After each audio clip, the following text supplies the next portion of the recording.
Bonjour à tous, j'espère que vous allez excellemment bien. Aujourd'hui, on se retrouve pour parler biathlon, pour parler sport d'hiver. On va débriefer la journée du jour du côté des Jeux Olympiques. Dans un premier temps, on reviendra sur les deux poursuites du côté du biathlon et puis on parlera également des autres épreuves de ces 24 dernières heures et du programme de cette deuxième semaine du côté du biathlon avec quelques jours de repos pour les Français et les Françaises avant d'attaquer les deux relais par sexe et les mastart qui concluront ces Jeux Olympiques. C'est vrai que cette deuxième semaine est moins dense que la première en termes de nombre d'épreuves au programme. Allez, n'hésitez pas à vous abonner à la chaîne, à réagir dans les commentaires, à mettre un pouce bleu, à partager la vidéo sur les réseaux sociaux, notamment auprès de vos proches. Si vous pensez que ça peut les intéresser, dans les commentaires, n'hésitez pas à me dire qui vous a plu, qui vous a déçu. Quand vous vous abonnez à la chaîne, pouvoir ajouter la petite cloche. Comme ça, vous êtes au courant des dernières vidéos qui viennent de sortir, notamment des vidéos cyclisme. Si vous avez les moyens et que vous voulez soutenir mon travail, vous pouvez faire un super thanks. Ça se passe dans les commentaires. Je remercie les gens qui font cet effort. Vous pouvez également booster cette vidéo 3 fois gratuitement par semaine sur mobile. Les compteurs sont remis à 0 ce soir minuit. Il y aura le Tour de la Provence aussi comme vidéo d'ici ce soir. Peut-être la Classica d'Almeria, mais je sais pas si j'aurai le temps de débriefer tout ça. Mais voilà, si vous avez envie de booster ces vidéos et de leur améliorer leur visibilité. Bon, on commence tout de suite. Poursuite homme, poursuite dame. Aujourd'hui, c'est un programme copieux du côté de ces Jeux Olympiques. C'est le seul jour où on aura 2 épreuves de biathlon, hein, sinon c'est à chaque fois une course à la fois. C'est pas la première fois qu'on a ce genre de système, on l'a déjà vu au championnat du monde, on l'a déjà eu aux Jeux Olympiques. C'est vrai que depuis qu'on a instauré le relais mixte aussi aux Jeux Olympiques, on a tendance à mettre les deux poursuites ensemble. À une époque, c'est vrai qu'on mettait sprint et poursuite homme, puis sprint et poursuite dame. C'était un peu comme ça et c'était pas du tout à coller. Maintenant, c'est beaucoup plus collé au niveau du programme parce qu'on a rajouté des courses également sur ce programme olympique. C'est l'une des rares catégories où on a quand même eu pas mal de rajouts de courses depuis 20 ans sur, un peu plus de 20 ans sur le biathlon. Bon, on commence tout de suite avec les garçons. Les conditions de ski et de neige sur cette épreuve, on était un petit peu comme la veille, c'est-à-dire des conditions un peu plus chaudes que ce qu'on avait eu en début de semaine, avec également du vent, notamment du côté des filles, beaucoup de vent sur le pas de tir, parce qu'on a vu les fanions, heureusement. Il y en avait aussi pour les garçons, mais c'était un peu moins intense le matin, ça s'est vraiment renforcé dans l'après-midi. Après, c'est presque miraculeux qu'il n'y ait pas eu beaucoup plus de vent que ça sur cette semaine, parce qu'on a quand même eu une grosse tempête en France, la tempête Nils, et je pensais que ça allait arriver en Italie, qu'on allait avoir peut-être des journées même de biathlon décalées ou annulées à cause de cette tempête, parce que je me disais, vu le vent qu'il y a eu en France, peut-être que ça aurait des conséquences similaires. Il semblerait que ça n'ait pas été autant le cas en Italie. Bon, on commence tout de suite avec cette poursuite homme, les résultats et la victoire donc de Martin Ponzilioma. Il ne nous a pas fait ça depuis le début de saison, Martin Ponzilioma, mais c'est l'effet Jeux Olympiques, je dirais.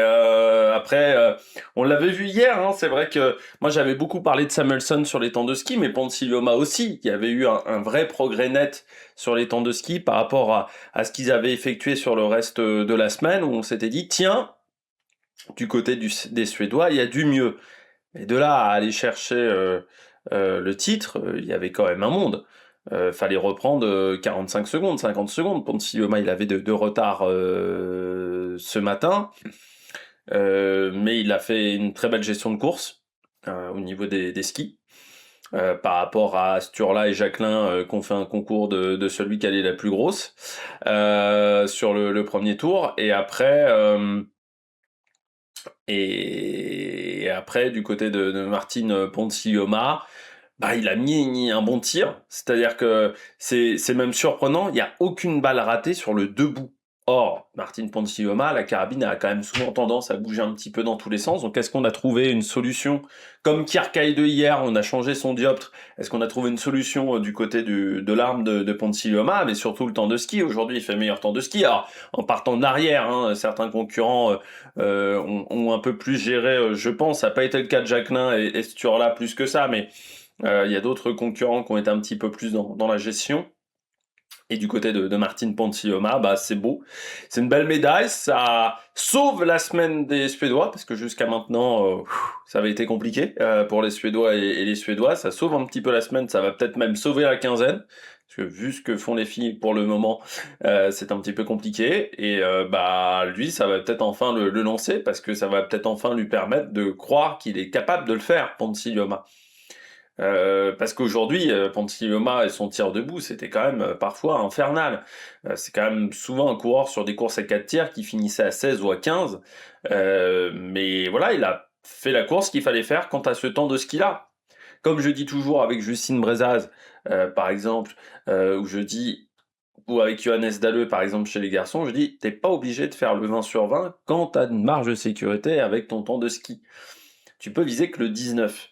Bah lui, Pontiloa, il a visé le 19. Aujourd'hui, il a pas paniqué après son tir couché, qui est pourtant lent, hein, son deuxième tir couché, hein, 30 secondes. Et puis après, sur le debout, bah, il a tiré très vite, très très vite. Et peut-être que le fait d'être en confrontation avec Sturla, avec Jacquelin, enfin plus avec Sturla qu'avec Jacquelin même, parce que Jacquelin, il avait quand même une petite marge avant son dernier tir, mais peut-être d'être en confrontation du côté de Ponsiluoma, d'être en bagarre pour la médaille de bronze, ça lui a permis de ne pas penser trop à la médaille d'or.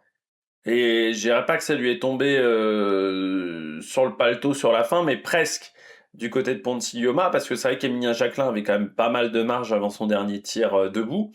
Et je pense que Ponsiluoma se disait, bon, ça va peut-être être difficilement accessible. Allez, je me contente plutôt du bronze ou de la médaille d'argent. Et puis, bah, il a réussi à faire du très bon tir. Et non, il peut être vraiment satisfait de sa course. C'est du très très bon biathlon qu'il nous a proposé avec ce 19 sur 20 sur la grid.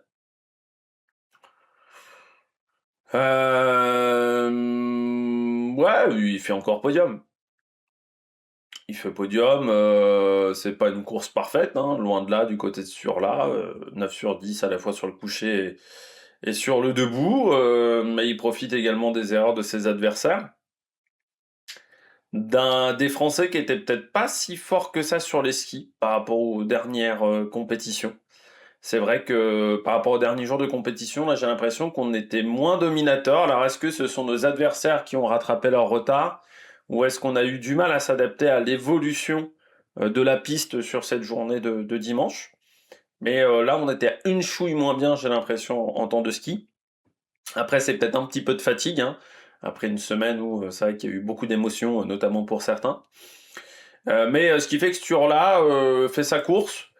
Voilà, bon, il arrive à choper la médaille d'argent assez vite, hein. Sur le dernier tour, on comprend très vite qu'Emilien Jacquelin ne sera pas en capacité d'aller le chercher. Bon, voilà, c'est une médaille pour lui. Bah, c'est une nouvelle médaille après ce qu'il nous avait fait sur le sprint avec cette médaille de bronze où il avait été chercher Jacquelin à la dernière minute. Je sais pas si ça va tant enchanter les foules que ça en Norvège, parce que vu ses propos sur ces derniers jours, il a plutôt fait une Samuelsson que du Sturla Lagrid. Mais on verra du côté du Norvégien, mais je pense que les Norvégiens vont peut-être plutôt retenir Botten que Sturla Lagrid, malgré sa deuxième médaille. Je sais pas si ça va être celle qui va être la plus célébrée du côté de la Norvège, où ils vont peut-être plutôt célébrer Kirkeide que ce qu'a réussi à faire Sturla Lagrid, mais voilà, ils montent d'un cran après cette poursuite. Mais oui, non, c'est une course correcte, hein. Après, c'est un 18 sur 20, c'est pas non plus la course de l'année du côté de Sturla Lagrid, mais on voit, hein, il a réussi à mettre les balles importantes. Voilà, c'est ce qui a fait la différence, et puis un temps de ski qui était meilleur que celui des Français. Emilien Jacquelin,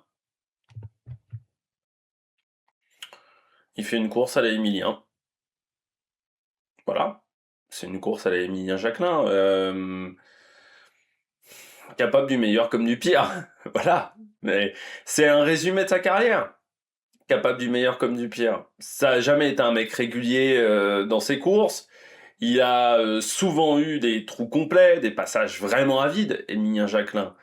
Il a plus souvent été dans le creux de la vague que sur le sommet dans sa carrière, Emilien Jacquelin.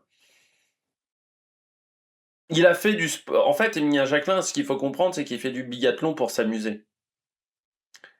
Alors, il est bon, mais il est là surtout pour prendre du plaisir et s'amuser.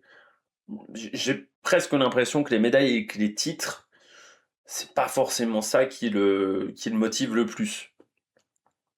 Donc là, quand il part ce matin, il veut s'amuser. Sturla l'a provoqué, il veut répondre à la provocation. Donc il part très fort. Meilleur temps du premier tour. Après, sur la suite de la course, ça a été plus compliqué sur les skis. Mais moi, vu ce que j'avais vu sur le sprint où il explose quand même dans le dernier tour, je m'étais dit, hier, je vous avais dit, moi je l'attendais pas en médaille sur la poursuite. Moi je l'attendais pas parce que pour moi il y avait trop de déficit sur les skis pour réussir à faire ça. Bah, tu t'aperçois que ça tient quand même 4 tours. Ça tient 4 tours. Mais dans le dernier, bah, il se prend encore 20 secondes et encore lui il cravache un peu jusqu'au bout parce que Eric Perrault est pas si loin au final, ce qui est moins le cas de Sturla et de Ponsioma. Il a fait du biathlon pour s'amuser. Ça passe pas aujourd'hui, enfin ça passe pas, il y a deux erreurs en trop hein, sur le dernier tir. Mais ouais, il a fait une course à la Emilien Jacquelin. Certains pensent que s'il avait plus posé son tir, ça aurait été mieux. Il sait pas poser son tir. Il a essayé, hein, à une époque, il y a 3 ans, il avait dit, après les Jeux Olympiques, notamment de 2022, son objectif c'était de faire du biathlon plus calmement, parce qu'il s'était raté sur les Jeux de 2022 à l'époque, puisque je rappelle qu'en 2022, il avait déjà 2 titres de champion du monde de poursuite. Et il était passé à côté, parce que voilà, il avait raté les tirs. Donc il voulait calmer son rythme de tir. Ça n'a pas marché en 2 ans. Donc il est revenu à un tir beaucoup plus instinctif, mais forcément ça passe ou ça casse. Bon, il prend quand même une médaille ce soir, Emilien Jacquelin. C'était loin d'être assuré en début de semaine. Quand il arrive sur ces Jeux Olympiques, on se dit pas, tiens, Emilien Jacquelin, c'est une médaille assurée. Donc le fait qu'il arrive quand même à prendre une médaille, le fait qu'on arrive quand même à avoir 3 Français chez les garçons qui arrivent à choper une médaille, ça c'est quand même un peu la surprise en termes de bilan. Parce que Éric Perrault médaillé, ok. Quentin Fillon-Maillet déjà faisait quand même plus partie des outsiders, mais on se disait si il met tout en place, ça peut le faire. Emilien Jacquelin, on le voyait quand même pas vraiment médaillé sur ces Jeux Olympiques.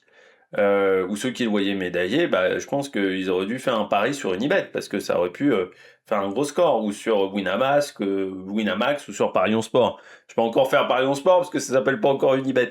Mais oui, Emilien, moi je l'attendais pas à ce niveau-là. Donc moi je suis plutôt satisfait de sa course. Il confirme que sur le relais, il faudra faire attention à lui.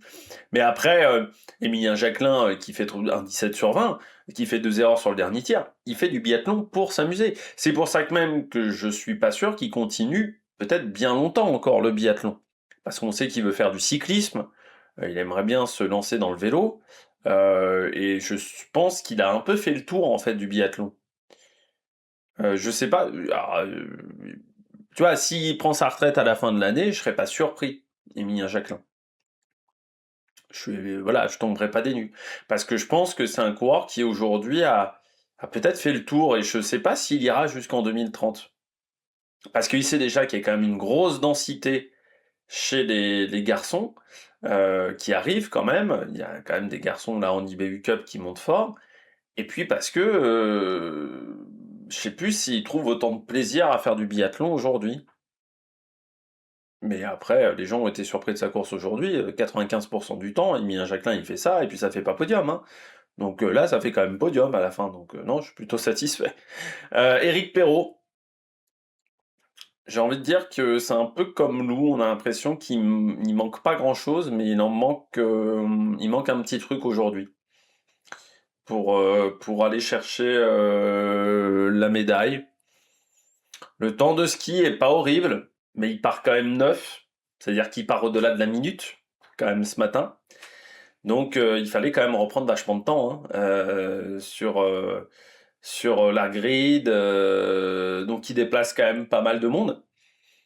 Mais en partant d'Ossarnoff, fallait aussi qu'il y ait des gens qui se plantent devant lui. Pantiglioma s'est pas planté. Et il a un meilleur temps de ski. Donc, mais ouais, j'avais l'impression que c'était une chouïment bien quand même, Eric, aujourd'hui sur les skis. Après, au niveau du tir, bon, il y a une erreur sur le dernier tir, mais il fait encore un 15 sur 15. Mais j'avais l'impression que sur les skis, c'était une chouïment bien. C'est pas une course mauvaise, hein, après pour Eric, mais bah, il fallait faire 20 sur 20. Et de toute façon, même avec le 20 sur 20, bah, il chope pas le titre à Pontiglioma non plus, hein. Il y avait trop d'écart sur les skis aujourd'hui entre les deux. Christiansen,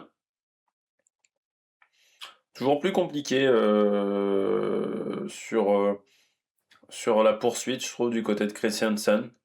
Il a souvent fait des bons sprints, il a souvent fait des bonnes mass start, des bons relais, on le sait. Bonne poursuite, c'est un peu moins le cas du côté de Christiansen, comme l'individuel aussi, hein. Peut-être parce que il sait qu'il peut aller chercher la médaille et à chaque fois, je sais pas, il se met peut-être un peu trop de pression. Là, il y a une erreur en trop, hein, pour aller chercher la médaille, donc pas de miracle, hein, pour Christiansen, 17 sur 20, c'était un peu beaucoup. Aujourd'hui, un temps de ski correct, mais pas non plus exceptionnel, hein, sur cette course. Après, bon, il relâche, hein, sur le dernier tour, mais il y en a pas mal qu'on relâchait sur la fin.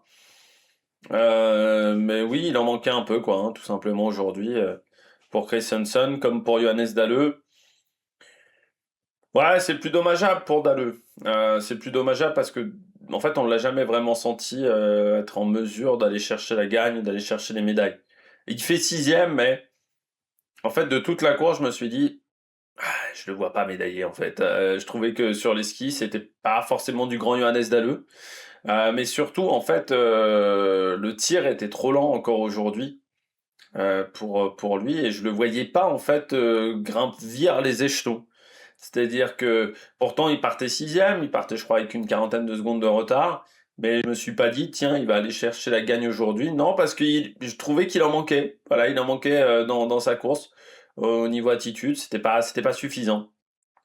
Quentin, ouais 15 sur 20, il y a trop de fautes aujourd'hui, hein. Il y a pas de miracle, hein, dans le biathlon. À 17 sur 20 déjà c'est compliqué, mais alors à 15 là ça devient vraiment impossible. Deux erreurs sur le debout, trois sur le coucher. Je pense qu'il s'est peut-être mis un peu trop de pression sur le deuxième coucher. Il était plus en tête à ce moment-là. Je pense qu'il a voulu ouais, un peu accélérer peut-être sur les dernières balles et ça n'a pas fonctionné. Donc oui, bah après, voilà, à 17 sur 20, tu vois, si on garde que les erreurs du coucher, ça peut peut-être le faire, mais c'est sûr que le dernier tir, on en voit loin.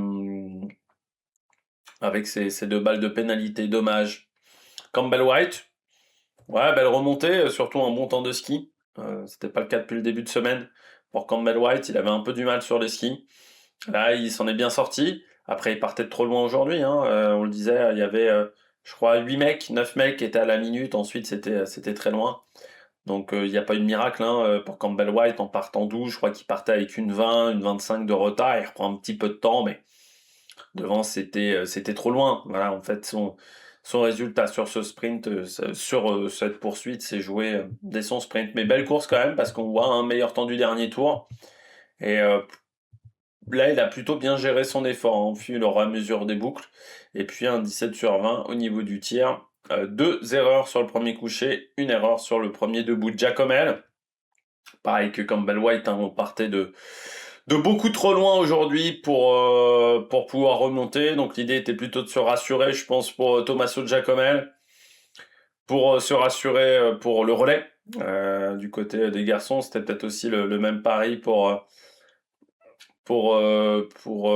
ses équipiers. Il n'y avait pas grand-chose à jouer aujourd'hui. Il savait, il partait de très loin. Il n'y avait pas forcément de miracle. Après, là aussi, un bon temps de ski, un troisième temps de ski, quatrième temps de tir. Mais il fait un 18 sur 20 aujourd'hui, zéro faute sur le debout, malgré des tirs en 17 secondes 1 et 17 secondes 3, donc ils sont les tirs les plus rapides aujourd'hui. Donc non, c'est plutôt bien pour Giacomel devant Button. Alors Button, il a perdu déjà beaucoup de temps d'entrée avec, je sais pas, des problèmes au niveau de ses balles. Donc il a perdu beaucoup de temps au tout début. Je sais pas, on a eu l'impression qu'il demandait un chargeur. Enfin, c'était un peu le bazar. Et puis sur les skis, ouais, c'était pas exceptionnel. On voit un 12e temps de ski, mais en gros, il était à peine dans le top 10. Hein.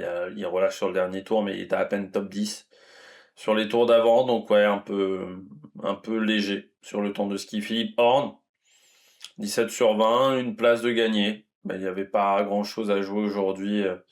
Pour Philippe Horn, encore une fois, c'était des mecs qui partaient de trop loin. Il le savait dès le départ que ça allait être compliqué. Par contre, son temps de tir est quand même très lent aujourd'hui. Et malgré tout, ça fait un 17 sur 20 alors que ses deux bouts sont pas hyper rapides. Donc voilà, peut-être il était dans un faux rythme aujourd'hui, Philippe Horn, sur cette course. On retrouve ensuite notre ami Samuelson.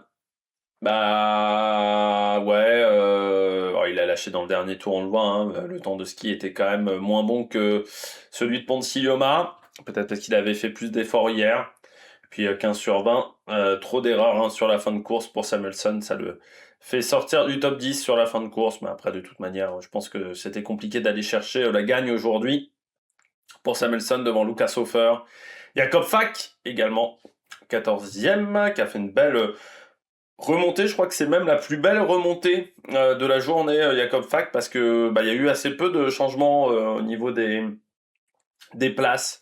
Il y a eu assez peu de cagades et en même temps il y a eu assez peu de perfect aussi, même à l'arrière. Donc voilà, il n'y a pas eu de grands miracles. Donc Théo c'est pas là, 15e qui gagne 3 places, Manzin gagne 8 places, 17 sur 20, mais voilà, Eden Salo, Krashmar, Hornig, on n'a pas gagné grand chose.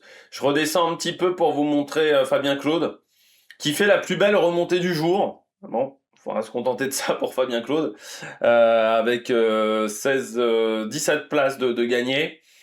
Malgré tout, certes, c'est peut-être la plus belle remontée de la journée. Sur les skis, ça va vite, mais encore trop d'erreurs au tir aujourd'hui, avec un 16 sur 20 seulement, et surtout un 7 sur 10 sur le debout. Donc, je dirais qu'on est toujours au même point, toujours la même interrogation, est-ce qu'on le met ou pas sur le relais? Là, difficile à dire. Pour moi, il m'a pas totalement satisfait malgré cette belle remontée au niveau du classement. Et puis Stalder, lui, a perdu quelques positions comme Hardweg et Romanin au niveau. Mais voilà, il n'y a pas eu encore une fois d'énormes cagades aujourd'hui du côté de cette épreuve. C'est-à-dire un mec qui a perdu énormément de place et les Suisses qui ont perdu le plus. Mais je dirais qu'il y a voilà, il n'y a pas un mec du top 10 qui est vraiment sorti de sa course aujourd'hui. Encore une fois, c'est une piste où les meilleurs sont quand même aux avant-postes. Hein. Les meilleurs, les plus en forme sont aux avant-postes. C'est difficile quand tu es dans une mauvaise journée de réussir à changer le cours des choses. On passe aux filles. Il n'y avait pas Julia Simon au départ qui avait décidé de se réserver pour le relais. Refaire un petit peu de jus, un petit peu malade, on va dire un petit peu souffroteuse, Julia Simon qui en plus était à 1,50, donc n'avait pas grand-chose à jouer sur cette poursuite, donc était au repos. Il n'y avait pas Justine Brezaz, ça fait depuis 4-5 jours, je vais l'appeler Juliette Labousse. Justine Brezaz qui n'était pas non plus au départ. Il n'y avait pas de Camille Benet qui n'avait pas fait sprint poursuite. Pas de Jeanne Richard qui de toute manière n'ira pas en Italie. Alors là, le cas Jeanne Richard, quand même, il va falloir m'expliquer certaines choses du côté de la fédération française. C'est-à-dire que on la sélectionne un peu au dernier moment pour ne pas l'emmener au jeu. Elle a été sélectionnée, c'est la 6e fille, elle est donc dans les quotas, on va dire, dans les 6 sélectionnés. Sauf que on l'envoie. En fait, on a l'impression que quand on te dit on te sélectionne, c'est qu'on te fait confiance normalement. On dit, voilà, t'as réussi à tout faire pour les Jeux Olympiques. Là, on la sélectionne pour lui dire ensuite, t'iras pas au jeu, enfin t'iras pas en Italie, et tu redescendras en IBU Cup. C'est quand même, là, c'est en termes de psychologie, du côté de la Fédération française, il va falloir m'expliquer quand même. Parce que là, on vient de lui faire quand même peut-être le pire truc au monde. C'est-à-dire de te dire, t'es sélectionné pour les Jeux Olympiques, après un processus de sélection qui pour elle a quand même été extrêmement long, extrêmement dur, pour te dire, déjà au tout début, la première semaine, en fait, tu seras en IBU Cup à Souchon pour voir où t'en es physiquement. Donc déjà, obligé d'aller en Norvège. sous moins 15 degrés pour faire l'IBU Cup à Souchon avec les filles qui, elles, sont déjà là depuis 10 jours au championnat d'Europe. Donc ensuite, bon, c'est Souchon, on te dit... En fait, non, c'est pas pour les Jeux, hein, c'est que pour la suite, pour la Coupe du Monde. Bon, elle se rate. Elle est derrière certaines filles, notamment Sophie Chevaux, pour la Coupe du Monde. Donc on se dit, bon, déjà la Coupe du Monde, c'est mort. Et en fait, cette semaine, on se dit, bon, bah, on va la voir quand même, Jeanne Richard, pour les relais, pour, voilà, en tant que deuxième remplaçante, pour qu'elle découvre les Jeux Olympiques aussi. Puis au final, bah non. On l'envoie directement aux États-Unis pour la suite de l'IBU Cup au mois de mars. Donc c'est-à-dire qu'on te fait quand même une fausse joie en disant tu vas être sélectionné pour qu'ensuite on ne te prenne pas et qu'on t'emmène pas en Italie. J'aimerais comprendre le concept, mais vraiment en termes de psychologie, cette fédération me surprendra toujours. Voilà du côté du biathlon. Bon, on revient au ski, à ce qui s'est passé du côté d'Antols. La victoire d'une grande dame aujourd'hui, il y a 2 grandes dames de l'Italie qui se sont imposées aujourd'hui. Brignone, du côté du ski, qui a doublé la mise, et Lisa Vitozzi. Une grande madame parce que Vitozzi, il y a 4 ans, regardez les résultats d'il y a 4 ans aux Jeux Olympiques. Vitozzi a fait 4 fautes, 5 fautes, des couchers qui sont monstrueux. C'est-à-dire qu'elle met pas un pied de loin à l'autre. Elle est dans cette fameuse période où elle ne s'en sortait plus quoi sur le coucher. Et tu te dis à ce moment-là, bon, Lisa Vitozzi, en 2022, on se dit, est-ce qu'elle va réussir à remonter la pente, quoi? Est-ce qu'elle va trouver la solution? Bam, elle remporte une Coupe du Monde il y a 2 ans. Et puis derrière, toute cette année 2024-2025, où on nous a fait miroiter le fait qu'elle arriverait un petit peu plus tard, où au final elle n'est jamais arrivée sur la Coupe du Monde, elle fait une saison blanche, elle arrive en début de saison, on ne sait pas du tout où elle en est. Un manque de repères quand même du côté de Vitozzi. Et puis ça va un peu mieux fin décembre. Et puis en mois de janvier, sur les skis ça allait bien. Par contre, elle vendangeait les tirs. Avec Dorothée Avireur, nous ont canardé les pas de tir en mettant quasiment toutes leurs balles à côté. Donc on savait pas trop où on en était du côté de Vitozzi. Et c'est vrai que je me disais ce matin, avant de regarder la poursuite, je me disais, mais en fait, dans ces Jeux Olympiques, les Italiens ils vont peut-être choper une médaille que le premier jour en biathlon. Parce que Vitozzi et on la sentait pas terrible sur les skis sur le sprint samedi. Vireur partait très très loin. Les autres italiennes, on sait que ça faisait pas la différence. Sur les relais, dans Giacomel chez les garçons et Hofer, ça va peut-être être un peu léger. Chez les filles, on sait pas trop non plus parce qu'on en a 2 fortes pour 2 qui sont quand même très moyennes. Et je me disais, bah, en fait, on va peut-être jamais avoir d'autres médailles, quoi.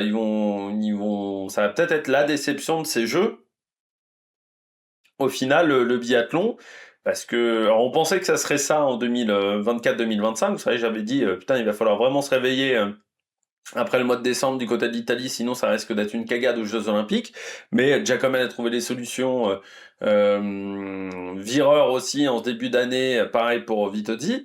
Mais là, sur ces Jeux, ça semblait un petit peu moins bien. Et là, Vitozzi nous a sorti la course, parfaite au tir, 20 sur 20, avec un temps de tir un petit peu plus lent quand même sur le debout que ce qu'elle nous avait fait parfois, hein, avec des debout en 24 secondes. Par contre, des couchers à l'attaque, 21 secondes sur le coucher, c'est vraiment canon ce qu'a fait Vitozzi. Et puis derrière, on essaye de s'accrocher sur les skis, de pas s'écrouler sur la fin de course. Et elle s'est pas écroulée du tout, et ça fait un magnifique titre et une magnifique championne olympique de la poursuite. Parce que c'est une grande madame quand même, Vitozzi, du biathlon. Et le biathlon en Italie, c'est quand même pas facile. C'est comme le disait quand même très bien Vireur, il faut payer pour regarder du biathlon en Italie, c'est pas disponible gratuitement.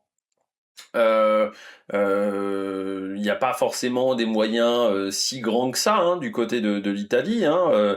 Ces filles elles ont l'avantage qu'en Italie, très vite, quand vous faites du sport de haut niveau, vous avez l'aide des carabinieri, des douanes, et voilà, vous avez plein de possibilités de financement, on va dire, un petit peu, mais ça reste, elle gagne pas, je pense que Vitozzi gagne pas 15 000 euros par mois, tu vois, par exemple. Et donc c'est loin d'être évident, avec une densité en Italie qui est quand même pas si énorme que ça chez les filles, mais c'est une grande madame, voilà, Vitozzi, et c'est vrai que ça aurait été dommageable qu'il n'y ait pas d'autres médailles pour le biathlon italien sur ces jeux. Alors il reste encore les Mastart, hein, mais on verra ce que ça donnera, mais ça aurait été triste. Et voilà, ça conclut bien la semaine, ce titre de Vitozzi, avec une belle ambiance à Antols, même si je m'attendais à ce qu'il y ait beaucoup plus d'ambiance que ça. Et c'est vrai que depuis le début de la semaine à Antols, on a quand même l'impression d'être sur une Coupe du Monde et pas sur des Jeux Olympiques. Heureusement qu'il y a les anneaux en fait au-dessus du pas de tir, parce qu'il y a des moments où tu as plus l'impression d'avoir des championnats du monde, une Coupe du Monde même, que véritablement des Jeux, parce qu'il y a peu d'Italiens au final en tribune. On a beaucoup d'autres pays qui sont présents en tribune, mais assez peu de locaux au final. Il y a beaucoup d'Autrichiens, beaucoup d'Allemands qui sont venus. Et c'est vrai qu'il n'y a pas forcément un énorme soutien autour des biathlètes italiens. Mais là, bravo pour Lisa Vitozzi. Et puis j'espère que ça va créer des vocations. Enfin qu'on va retrouver encore une fois une densité du côté du biathlon italien. Parce que c'est vrai qu'on se disait aussi là avant cette épreuve, c'était quand même très Norvège-France, cette affaire-là, quand même, sur les différentes médailles aux Jeux. Faut éviter que le biathlon devienne le nouveau ski de fond, c'est-à-dire avoir peu de pays qui sont en capacité d'aller chercher les gros résultats, et ce qui fait qu'on se retrouve à avoir des tribunes vides au fur et à mesure du temps. C'est ce qui se passe au ski de fond, hein. Aujourd'hui, les tribunes sont vides. En Coupe du Monde, à Oberhof, c'était assez significatif, hein, entre ce qu'on avait au biathlon et ce qu'on avait au ski de fond. C'était vraiment le jour et la nuit. Donc voilà, il faut qu'on ait aussi l'Italie qui soit performante, la Finlande aussi, enfin plein de nations. Donc bravo, voilà, Madame Vitozzi, parce que 20 sur 20, la course était réussie au niveau du tir. De toute manière, il n'aurait pas fallu une grosse erreur pour elle. Et vraiment une très belle course. Deuxième, Kierkegaard 2, solide. Solide mentalement, Kierkegaard 2, déjà parce que sur le dernier tir debout, quand je vois qu'elle rate les deuxième et troisième balles, je me dis oui, ça va peut-être faire cagade cette affaire-là, elle va peut-être retomber dans son malheur de la semaine dernière, de dimanche dernier. Donc je me dis ouf, il va falloir réussir à trouver la solution. Elle trouve la solution pour mettre les deux dernières. Et solide quand même parce que hier elle prend le titre. Moins de 24 heures après, elle est de retour sur la piste et elle arrive quand même à faire le deuxième temps de ski. Donc chapeau Kierkegaard parce que je pense que hier il y a eu quand même pas mal de sollicitations pour la Norvégienne au niveau des médias. C'est un sport important pour la Norvège, le biathlon. Donc il a fallu répondre à tous ces médias un peu à droite à gauche. Forcément, ça te prend un petit peu d'énergie. Elle reste jeune. Je ne sais pas si elle s'attendait véritablement cette année à ce qu'elle visait véritablement la médaille pour les Jeux Olympiques, Kierkegaard en début de saison. Donc c'est vrai que ça lui tombe un petit peu sous le coin du nez. Et je trouve qu'elle a très très bien géré sur cette poursuite derrière. Alors oui, elle avait un petit peu de marge. Il y avait 3 secondes 8 sur Océane Michelon, mais Lou Jean Monod, qui était troisième, était déjà à plus de 20 secondes. Mais quand même, du côté de Kierkegaard, solide. Comme Vitozzi aussi, hein, solide, parce qu'il faut quand même se rappeler aussi que Vitozzi, elle partait avec une bonne quarantaine de secondes de retard aujourd'hui, hein, puisqu'il y avait que les 6 premières qui étaient à la minute. Donc bravo quand même à Vitozzi aussi cette belle remontée, et donc Kierkegaard, belle deuxième place, et elle confirme que c'est un très très grand talent, Kierkegaard, et que dans 4 ans, il faudra énormément s'en méfier du côté des Françaises qui seront aux Jeux Olympiques. Minkinen troisième. Ouais, j'en faisais pas ma favorite ce matin, Minkinen. Certes, on sait qu'elle est capable de faire du très bon tir, mais en ce moment sur les skis, ça répond pas bien du tout. Et puis la gestion de l'effort de Minkinen n'est pas toujours fantastique, c'est-à-dire avec parfois des derniers tours qui sont extrêmement compliqués. Et là, je pense qu'elle est un peu partie en dedans par rapport à d'habitude. On voit, hein, elle est 40e du premier tour, 26e du deuxième tour, c'est-à-dire qu'elle n'a pas pris des risques en début de course. Elle s'est dit, faut que je reste en vie après le coucher.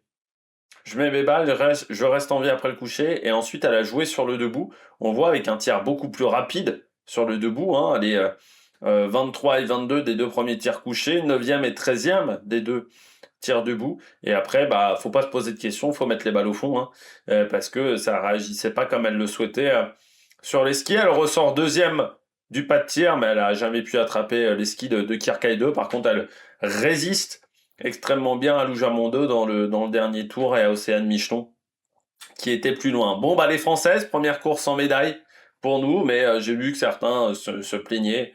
Oh les mecs, on a eu quand même énormément de médailles hein, depuis le début de saison sur ces jeux. On fait 4 et 5, c'est pas des courses catastrophiques non plus, mais il y a trop d'erreurs sur le pas de tir, voilà tout simplement.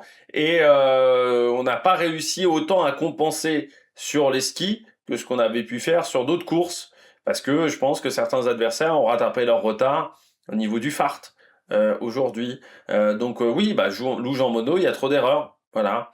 Je pense qu'il faut encore qu'elle travaille.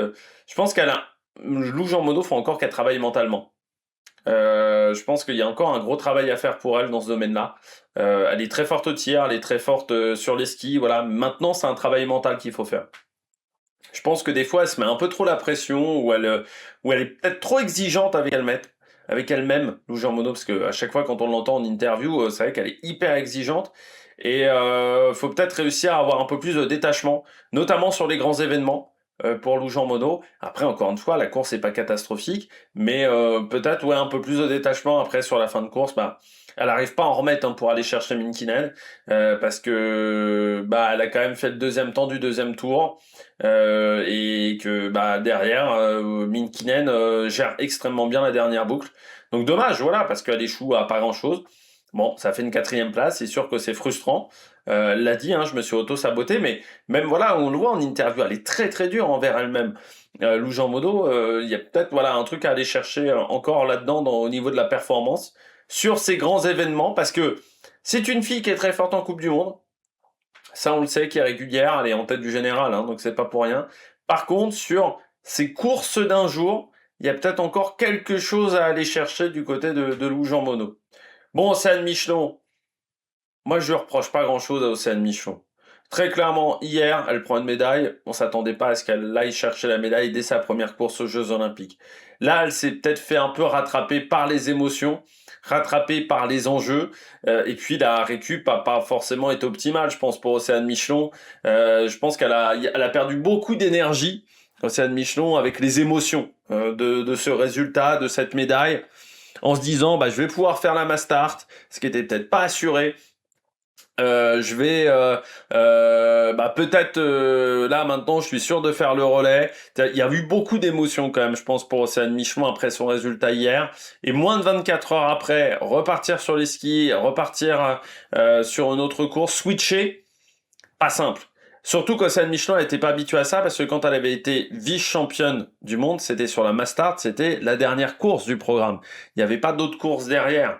Donc on le sait que c'est très compliqué de re-switcher derrière. Par exemple, une Anaïs Chevalier Boucher en 2022, elle remporte la médaille d'argent sur l'individuel. Elle n'a jamais réussi à réembrayer derrière pendant ces Jeux Olympiques. La suite des Jeux a été très compliquée parce qu'elle avait dit, en gros, mon objectif de vie, c'était d'avoir une médaille olympique. Et derrière, une fois que j'ai eu cette médaille olympique, en gros, j'ai pas réussi à me reconcentrer, à me remettre dedans. Et derrière, au bout d'un moment, elle prendra même sa retraite parce que, en fait, elle y arrivait plus, quoi. Anaïs Chevalier, elle avait réussi sa carrière. Voilà. Donc là, pour Océane Michelon, relancer la machine, pas toujours évident, surtout à 22 ou 23 ans. Ouais, non, il faut pas trop, il fallait pas trop lui en demander, je pense, aujourd'hui. Et elle fait trop d'erreurs sur le tir, sur les jambes. Ça a marché en début de course, ça marchait un peu moins bien ensuite. Mais voilà, trop d'erreurs au tir aujourd'hui pour Océane. Et surtout les deux erreurs sur le premier coucher lui coûtent très cher. Voilà. Ça la met vraiment en difficulté d'entrée, et souvent elle s'est retrouvée à devoir faire le tempo, à être un peu dans le vent et à pas pouvoir se cacher. Donc dommage. Preuss, elle partait loin, Preuss, elle partait quand même à la minute. Au final, elle n'a pas gagné grand-chose, hein. Malgré un 18 sur 20, ce qui n'est pas une course horrible, malgré un tir qui est rapide, une 41.2, elle gagne pas de position. Parce que sur les skis, ça allait pas assez vite pour Preuss. Voilà. C'est frustrant parce que elle passe un peu à côté de ses jeux. Enfin, c'est pas parfait au niveau des jeux. En termes de résultats, je pense que c'est vrai qu'elle s'attendait à mieux, je pense. Mais là, la réalité du terrain, c'est que même sans ces deux erreurs, la médaille aurait pas été simple à aller chercher pour Preuss, parce que vraiment sur les skis, les jambes répondaient pas comme elle le souhaitait, j'ai l'impression. Ristova, Bah encore super, un 20 sur 20. Donc toujours une Bulgare dans le top 10. Hein. Non, non, très belle course. Pas grand-chose à se reprocher. Sur les skis, bon là c'était un peu plus compliqué que sur les derniers jours du côté des Bulgares. On m'a dit dans les commentaires de la vidéo d'hier que c'était eux-mêmes qui faisaient le fart. Donc c'est-à-dire qu'ils ont trouvé les bonnes solutions. Mais quand la neige évolue, c'est peut-être un peu plus compliqué pour eux. Mais après, bon voilà, il n'y a pas grand-chose à se reprocher. Elle fait 20 sur 20. Il en manquait peut-être un peu au niveau des jambes pour Restrova. L'enchaînement des courses commence peut-être à faire mal. À Neuberg, bah dommage, c'est les skis, hein. Parce que en faisant, elle gagne 10 places hein, quand même, hein, Neuberg, hein. Mais le temps de ski, il est pas dingue encore. Hein. Elle est 15e temps de ski. C'est pas exceptionnel pour un Neuberg. Hein. Elle est capable de faire bien mieux. Et Elvira finit bien plus loin. Vireur, bah, son sprint a été complètement raté. Elle fait, je crois, le meilleur temps de la poursuite, ou deuxième meilleur temps de la poursuite. Mais elle partait de tellement loin que voilà, elle pourra juste se dire bah j'ai fait la plus belle remontée de la journée, mais je suis pas sûr que ça la console, voilà, de Dorothée Avireur. Après le titre de Vitozzi, je pense va quand même lui faire plaisir pour l'Italie, mais c'est sûr que ouais le raté du sprint, bah, ça lui coûte très cher. Gesblom, ouais 12 places de gagner. Bah, c'était dommage parce qu'elle avait fait un bon début de sprint, elle s'était un peu écroulée sur le debout. Là encore, deux erreurs sur le premier debout. Ça reste une course satisfaisante parce que elle, en temps de ski, elle est à sa place par rapport à ce qu'elle a fait depuis le début de saison. Le temps de tir est correct. C'est peut-être la Suédoise qui a été la plus efficace aujourd'hui.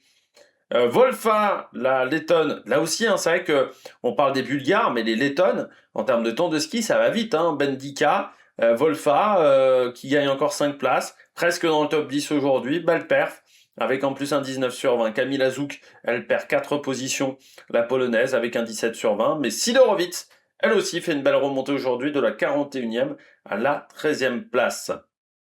Todorova, elle a perdu 10 positions, 25e, avec un 17 sur 20.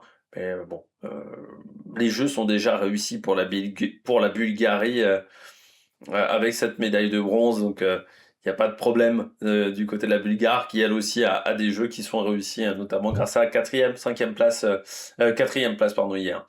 Knoten, bah là aussi, hein, la course est pas horrible, c'est un peu comme un Auerberg, mais ou comme Preuss.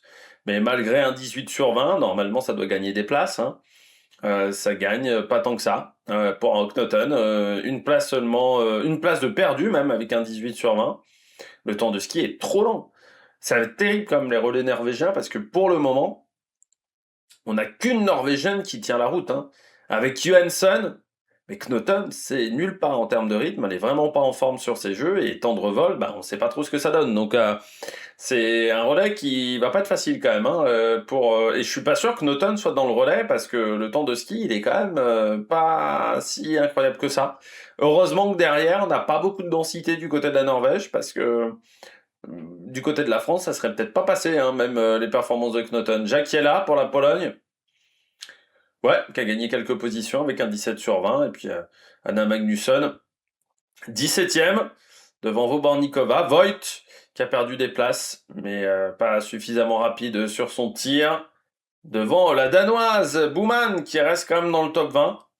Belle perf pour elle, devant un Arne Dexter. Et puis Elvira, bah, qui gagne que 4 places, 15 sur 20. Alors, meilleur temps de ski. Par contre, aujourd'hui, pour Elvira Reberg, c'est à signifier et à notifier quand même.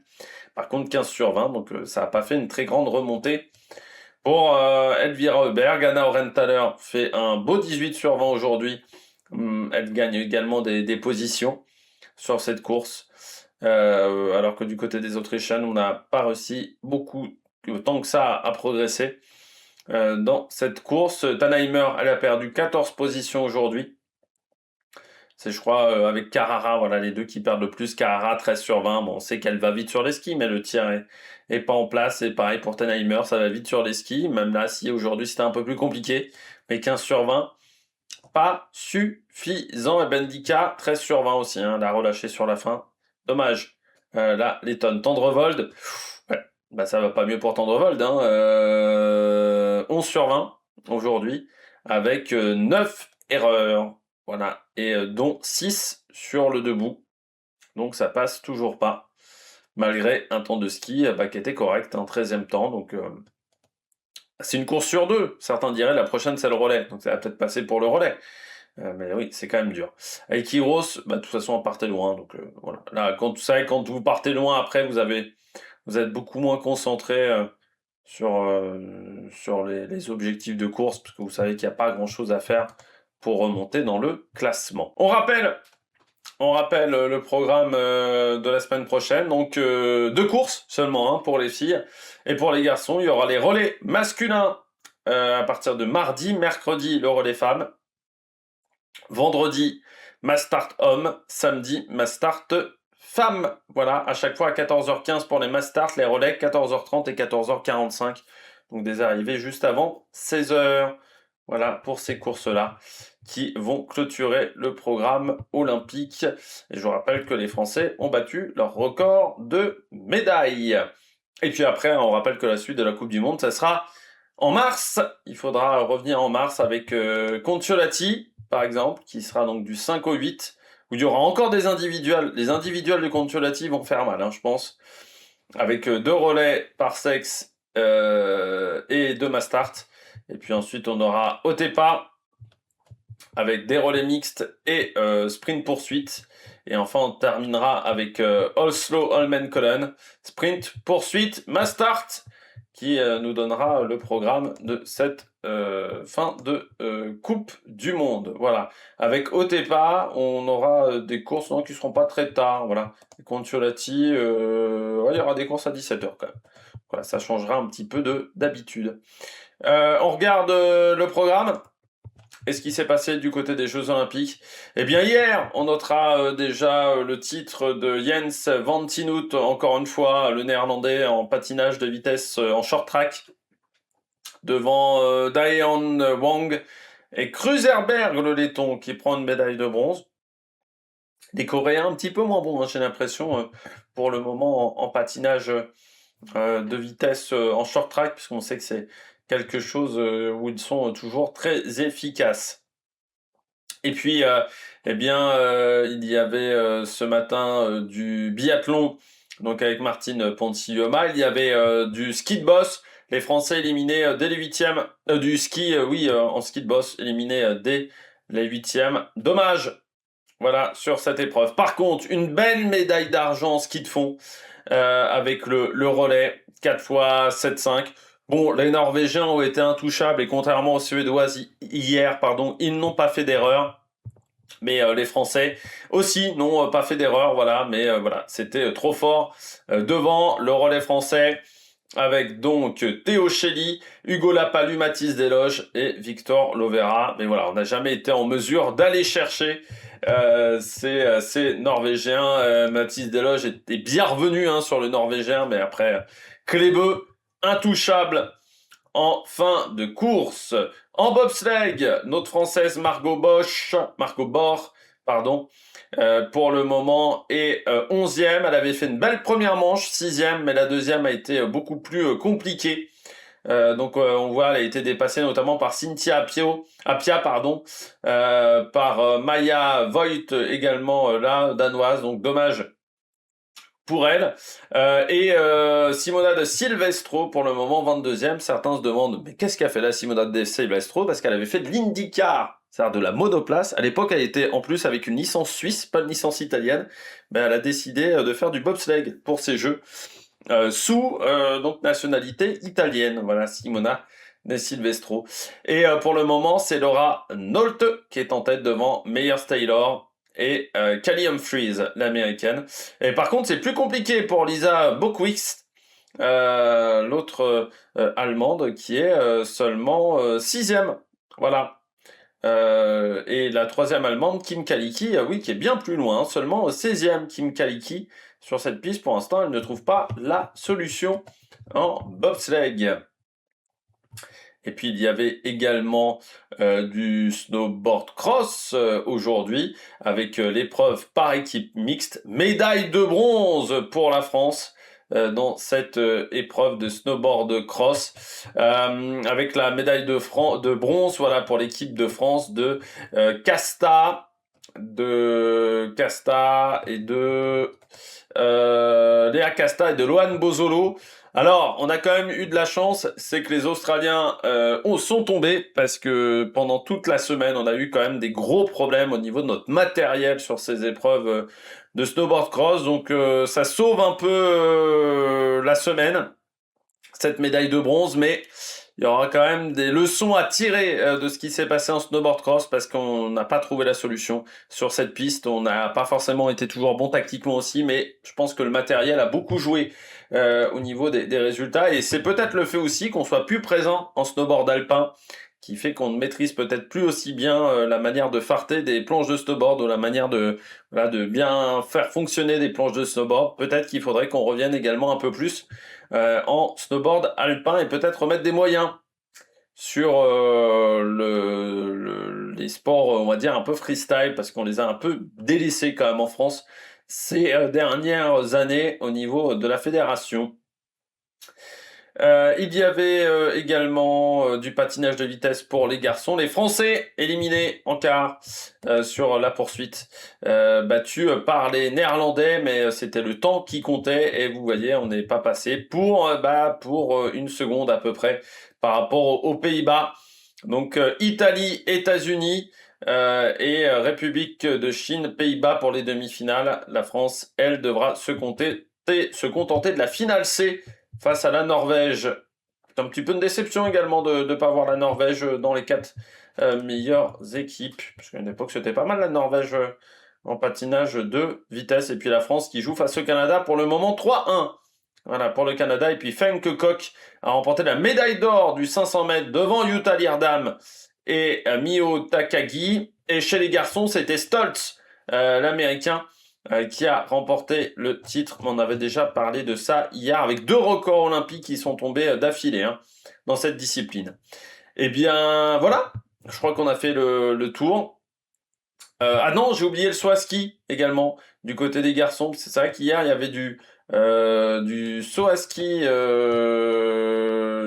en grand tremplin. Je vais peut-être le retrouver. Voilà. Et c'est Domen Prevec qui s'est imposé devant Ben Nikaido et Kasper Tomasiak.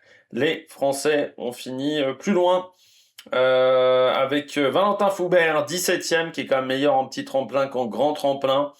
Et on avait un deuxième Français aussi, je crois, qui était aligné, mais qui n'a pas réussi à passer la première manche. Et on a quand même des surprises, notamment Forfang, assez loin quand même. À une époque, c'était pas mal, comme Stéphane Handbarer également, qui ne sont pas médaillés sur cette épreuve. Et bien voilà, je crois que maintenant, nous avons fait vraiment le tour au niveau des épreuves. Et bien nous, on se retrouve mardi pour faire le débrief des relais. D'ici là, il y aura du cyclisme, notamment le Tour de la Provence. L'UAE Tour également, qui débute à partir de demain. Donc on fera les débriefs du côté du cycliste. Toujours des présentations d'équipes féminines. Il en reste quelques-unes à faire. Je vais les boucler cette semaine. Donc voilà, pas mal de choses à voir sur la chaîne dans les jours à venir. Allez, n'hésitez pas à vous abonner, à réagir dans les commentaires, à mettre un pouce bleu. Puis nous, on se retrouve pour de nouvelles aventures sur la Mec Production. Ciao, ciao!